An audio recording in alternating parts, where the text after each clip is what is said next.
지읒쌤의 수학 개념 사전. 오늘은 도수분포표에 대한 이야기 해볼게요. 선생님, 도수분포표를 빨리 얘기하면 자꾸 도수분포표 이렇게 발음이 되더라고요.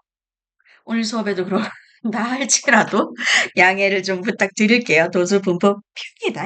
자, 일단 용어 학습 한번 볼게요. 도수분포표가 뭐냐면, 자, 계급이라는 걸 먼저 이야기를 해볼 거예요. 계급이 뭐냐면, 별량, 내가 뭐 자료를 열심히 조사를 했잖아요. 그 별량들을 일정한 간격으로 나눈 구간을 의미해요.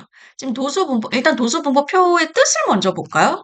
도수분포표의 뜻이 뭐냐면, 자료 전체를 이렇게 몇 개의 계급으로 나누고 그 각 계급의 도수를 나타낸 표예요. 그럼 도수가 뭔데요? 이 도수가 각 계급에 속하는 별량의 개수를 도수라고 불러주고요. 그럼 계급이 뭔데요? 이 계급으로 나눈다라고 했는데 그 계급이 뭐냐면 별량을 일정한 간격으로 나눈 구간이라고 정의를 하고 있어. 그러니까 예를 들어서 내가 우리 반 아이들이 20명인데 20명 아이들의 요번 중간고사 지금 선생님이 찍고 있는 시점에서 중간고사 지난 지 얼마 안 됐을 거예요. 중간고사 국어 성적을 20명의 국어 성적을 조사를 해가지고 그걸 이제 줄기의 그림으로 나타내셔도 되는데 별량이 좀 너무 많으면 한 별량이 10개 이상 좀 넘어가면 줄기의 그림은 조금 뭐랬지 해석하는 게 힘들 수도 있거든요. 한 10개에서 15개까지는 별량이 한 10에서 15개까지는 줄기의 이끌림이 괜찮을 것 같은데 이제 그 이상을 넘어가면은 줄기의 이끌림을 그리기도 힘들고 해석하기도 힘들어요. 그럼 그럴 때는 이렇게 도수분포표라는 또 통계 자료를 이용을 해 주실 수가 있고요. 여러분 생활 속에서도 굉장히 많이 보게 될 겁니다. 그래서 이 20명의 수학 점수를 일정한 구간으로 했어. 50점대 친구들, 60점대 친구들, 70점대, 80점대, 90점대 이렇게 나눠서 계급을 구해야 되겠다라고 생각을 한 거예요. 그래서 50점대 친구들을 어떻게 표현할 거냐면 50점 이상, 60점 미만이라고 할 거예요. 자, 항상 이거 조심하세요. 이상으로 시작하고 미만으로 끝납니다. 그럼 여기는 60점 이상, 70점 미만, 70점 이상, 80점 미만, 80점 이상, 90점 미만, 90점 이상, 100점 미만. 요렇게 끝낼 거예요. 오케이? 그래서 요 계급의 크기를 이야기하라고 하면은 이 너비, 폭이라고 하는데 즉 여기 오른쪽에 오는 수에서 왼쪽에 오는 수를 빼면 10이잖아요. 그래서 계급의 크기를 10 이렇게. 얘도 계급의 크기 10, 10, 10, 10 이렇게 해주시면 돼요. 근데 참고로 이 한 도수 분포표에서 계급의 크기는 다 같아야 됩니다. 여기는 계급의 크기가 10인데 여기는 계급 크기가 갑자기 5가 된다. 안 됩니다. 다 똑같아야 되고요. 계급의 개수, 요거 개수 세워보세요. 5개잖아요. 그래서 이게 계급의 개수 5개, 5 이렇게 이야기해 주시면 되는 거예요. 요렇게. 그럼 요게 조금 해석하기 편한 게 뭐냐면 이런 거 있지. 도수가 얘가 가장 크잖아. 잠깐만 도수가 20명의 수학 점수를 이렇게 계급이란 그렇죠. 계급이죠. 이게 횡설수설하지. 계급을 이렇게 정했잖아요. 그러면은 이 수학 점수를 다 여기에 넣어보는 거예요. 예를 들어서 98점인 친구들은 요 계급에 속하고, 그지? 85점인 친구들은 요 계급에 속하고. 그래서 각각의 이제 별량을 계급에 다 넣어서 카운팅을 한 거예요. 그 카운팅한 것을 하나하나 세워준 것을 각 계급의 별량을 하나하나 세워준 게 결국 우리는 도수라고 불러준다라고 보시면 돼요. 그럼 여기서 도수는 학생 수가 되는 거지. 그러니까 50점 이상 60점 미만의 학생 수가 3명이라는 것은 근데 단점이 뭐냐면 이 3명의 정확한 수학 점수까지는 알 수 없어요. 그러니까 50점대라는 것까지는 알 수 있는데 정확하게 50 몇 점인 것까지는 알 수 없다라는 단점이 있긴 합니다.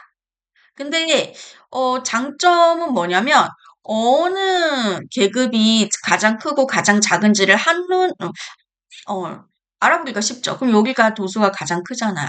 그러면은 이 반에는 70점대 친구들이 가장 많네. 뭐 요런 거 해석하기에는 또 괜찮은 통계 자료가 될 수가 있는 거죠. 이해되시겠어요? 이렇게. 도수분포표 만드는 방법은요. 일단 자료를 조사를 했을 거잖아요. 그 주어진 자료, 조사한 자료에서 가장 작은 별량이랑 가장 큰 별량을 찾아서 그 별량 사이에 일정한 계급의 크기도 정하고 계급의 개수도 정해요. 계급의 크기랑 그 다음에 계급의 개수를 정해요. 계급의 개수는 너무 많아도 안 좋고 너무 적어도 조금 그러니까 5개에선 10개? 계급의 개수가 5개에서 10개 정도 해주면 좋을 것 같고요. 그 다음에 이제 그렇게 기본 세팅을 했으면 자, 별량을 하나하나 계급에 넣어보는 거지. 각 계급에 속하는 별량의 개수를 하나 세어가지고 각 계급의 도수가 얼만지를 구해주시면 되는 거예요. 이해되시겠죠? 그래서 요거에 어떤 특징이 있느냐, 도수분포표가 어떤 특징이 있는지 다시 한번 정리해 주시면 별량의 개수, 그러니까 줄기의 그림은 별량의 개수가 너무 많아지면 표현하기 힘들다라고 했었죠. 그래서 별량의 개수가 많은 자료의 분포 상태, 어느 계급이 더 많고 어느 계급이 제일 적고 이런 거 분포 상태를 파악할 때 편리하고요. 각 계급에 속하는 자료의 정확한 값은 없다라고 알 수 없다라고 선생님이 이야기했었죠. 그죠? 또 얘도 계급의 개수가 너무 많아도 좀 그렇고 너무 적어도 좀 그래요. 그래서 적당하게. 그 적당한 게 한 20에서 50?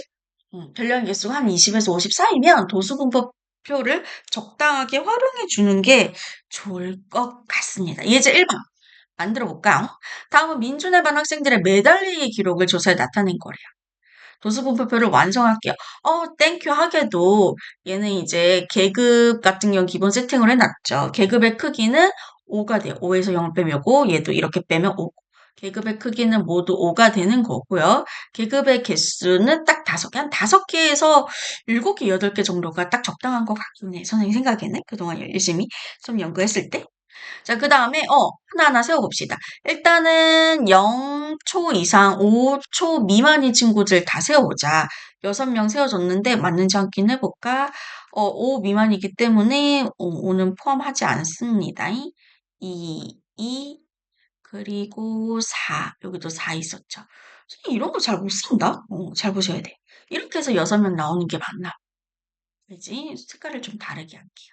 자, 이번에는 5초 이상 10초 미만입니다. 5초 이상 10초 미만이, 이상 미만 요거는 고정이에요. 알겠죠? 바꾸시면 안 돼요. 그러면은 7초 들어가야 되고요. 7초 들어가야 되고 5초 이상이니까 5초 들어가야 되고 10초 미만이라서 10초는 넣으면 안 되고 5초 이렇게 됩니다.